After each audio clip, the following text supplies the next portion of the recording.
Welcome to our channel. Today we how to log into Bitrix24 on mobile, quick tutorial step by step clearly.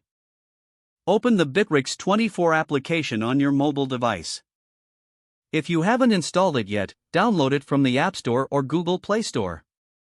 Once the app is installed, tap on the Bitrix24 icon to open it. You will be greeted with the login screen. Enter your email address or phone number linked to your Bitrix24 account. Tap on the Continue button. Next, input your password in the designated field.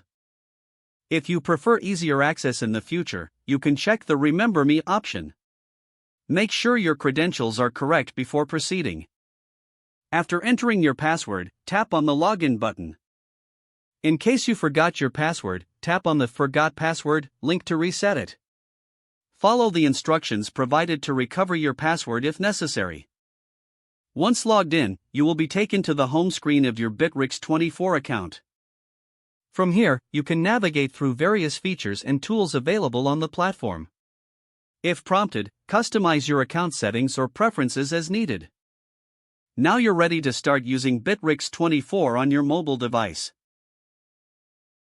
If the page does not load, refresh the browser or try again in a private or incognito window.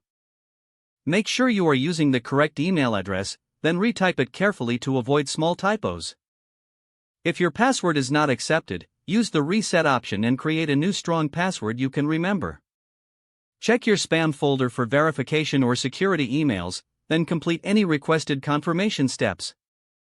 Enable two-factor authentication if available to improve account security and reduce unauthorized access risk.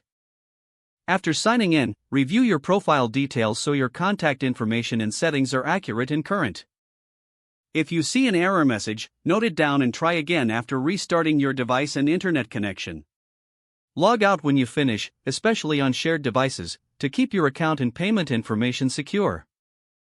If the page does not load, refresh the browser or try again in a private or incognito window. Make sure you are using the correct email address, then retype it carefully to avoid small typos. If your password is not accepted, use the reset option and create a new strong password you can remember. Check your spam folder for verification or security emails, then complete any requested confirmation steps. Don't forget to like this video and subscribe to our channel for more step-by-step tech guides.